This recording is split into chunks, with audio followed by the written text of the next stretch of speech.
നരേന്ദ്രമോദിയുടെ മന്ത്രിസഭ രൂപീകൃതമായിട്ടും B J പിക്കുള്ളിൽ വലിയ രീതിയിലുള്ള കല്ലുകടിയുണ്ട്.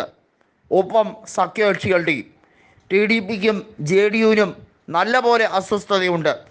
അതിൽ എടുത്തു പറയേണ്ടത് രാഹുൽ ഗാന്ധിയുമായി ജെ ഡി യു നേതാക്കളും ടി ഡി പി നേതാക്കളും ഒരുപക്ഷെ ചർച്ച നടത്താൻ സാധ്യതയുണ്ട് എന്നുള്ള ആദ്യ അഭ്യൂഹങ്ങൾ ഉണ്ടായിരുന്നു. എന്നാൽ അത് ശരിവയ്ക്കുന്ന തരത്തിലേക്ക് ജെ ഡി യുവിൽ നിന്നും വലിയ മാറ്റങ്ങൾ ഉണ്ടായിരിക്കുന്നു. നമുക്കറിയാം, ടി ഡി പി ആയിരുന്നാലും ജെ ഡി യു ആയിരുന്നാലും ബി ജെ പിയുമായി അകന്നിട്ടുള്ള പാർട്ടികളാണ്. T D P B J പിയുമായിട്ടുള്ള സഖ്യം ഉപേക്ഷിക്കുകയും നരേന്ദ്രമോദിയുടെ വർഗീയവാദത്തെ അംഗീകരിക്കാൻ കഴിയില്ല എന്ന പരസ്യ പ്രചരണം ചന്ദ്രബാബു നായിഡു നടത്തിയിട്ടുണ്ട് എന്നുള്ളത് വളരെ വ്യക്തമാണ്. അങ്ങനെയുള്ള ചന്ദ്രബാബു നായിഡുവിന് നിലവിൽ പവൻ കല്യാണിൻ്റെ ജനസേന പാർട്ടിയെ മാത്രം കൂടെ നിർത്തിയാൽ മതിയാകും. നിലവിൽ നായിഡുവിന് കേവല ഭൂരിപക്ഷം ആന്ധ്രാപ്രദേശിലെ നിയമസഭാ തിരഞ്ഞെടുപ്പിൽ ഉണ്ട് എന്നുള്ളത് വാസ്തവമാണ്. 175-ൽ 135 സീറ്റുകൾ നായിഡുവിൻ്റെ പാർട്ടിയായ ടി ഡി പിക്ക് ഉണ്ട്.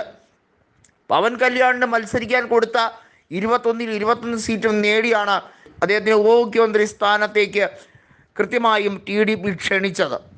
ബി ജെ പി എന്നാൽ നിയമസഭയിൽ ചരിത്രത്തിലെ ഏറ്റവും വലിയ വിജയം നേടിയെടുക്കുന്ന തരത്തിൽ 8 സീറ്റുകൾ നേടി, ലോക്സഭയിലും 3 ലോക്സഭാ സീറ്റുകൾ നേടി എന്നുള്ളത് ചെറിയ കാര്യമായി കണക്കാക്കാൻ കഴിയുന്നതല്ല. പക്ഷേ ഇവിടെ ഏറ്റവും വലിയ ട്വിസ്റ്റ് മറ്റൊന്നാണ്. അതായത് ബി ജെ പിയുമായുള്ള ബാന്ധവം അവസാനിപ്പിക്കേണ്ടി വന്നാൽ അതിന് ഒരു രീതിയിലുള്ള മടിയും കാണിക്കില്ല എന്ന് ടി ഡി പിയിലെ ചില നേതാക്കൾ പറഞ്ഞതുമായി ബന്ധപ്പെട്ട വിഷയം ബി ജെ പി അലോസരപ്പെടുത്തുകയാണ്.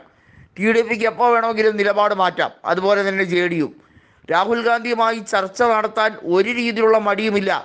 അത് ഇന്നിൻ്റെ രാഷ്ട്രീയം അനുസരിച്ചിരിക്കും. ഇത്തരത്തിലേക്കുള്ള നിലപാടിലേക്കാണ് അവർ പോകുന്നത്. വളരെ വൈകാതെ തന്നെ രാഹുൽ ഗാന്ധിയുമായി പ്രമുഖരായ എൻ ഡി എയിലെ ചില സഖ്യകക്ഷി നേതാക്കൾ ചർച്ച നടത്തും എന്നുള്ള ഒരു വലിയ റിപ്പോർട്ട് വരുമ്പോൾ അത് എത്രത്തോളം അത് രാഷ്ട്രീയത്തിൽ കോളിളക്കം ഉണ്ടാക്കും എന്നുള്ളത് കാത്തിരുന്ന് കാണേണ്ടതാണ്. രാഹുൽ ഗാന്ധി ലോക്സഭയിൽ പ്രതിപക്ഷ നേതാവാകും എന്ന് ഏറെക്കുറെ ഉറപ്പിച്ച സാഹചര്യമാണ്. വയനാട് ലോക്സഭാ മണ്ഡലം അതേ ഒഴിയുകയും സഹോദരിയായിട്ടുള്ള കോൺഗ്രസിൻ്റെ നേതാവായിട്ടുള്ള പ്രിയങ്ക ഗാന്ധിക്ക് ആ തട്ടകം മത്സരിക്കാൻ ഒഴിഞ്ഞുകൊടുത്ത ഒരു രാഷ്ട്രീയ സാഹചര്യമാണ് റായ്ബറേലി നിലനിർത്തുകയും ചെയ്തു. രാഹുൽ ഗാന്ധിയെ അംഗീകരിച്ചുകൊണ്ട് തന്നെയാണ് ബി ജെ പി മുന്നോട്ട് പോകുന്നത്. ബി ജെ പിക്ക് അറിയാം, ഭരണത്തിൽ മുന്നോട്ട് പോകുക സുഖകരമായിരിക്കില്ല. മുഖ്യപ്രതിപക്ഷമായ കോൺഗ്രസിൻ്റെ അഭിപ്രായം പലതിലും മാനിച്ചാൽ മാത്രമേ സഭാ നടപടികൾ മുന്നോട്ട് പോവുക തന്നെയുള്ളൂ. ഇല്ലെങ്കിൽ വലിയ രീതിയിലുള്ള ഭവിഷ്യത്തുണ്ടാകും എന്നുള്ളതറിയാം. സഖ്യകക്ഷികളിൽ ആരെങ്കിലും അടർത്തി മാറ്റുമോ എന്നുള്ള വലിയ ആശങ്ക ബി ജെ പി അലട്ടുമ്പോഴാണ് ഇത്തരത്തിലേക്ക് ചർച്ചകളിലേക്ക് തയ്യാറാകുന്ന റിപ്പോർട്ട് കൂടി പുറത്തു വരുന്നത്.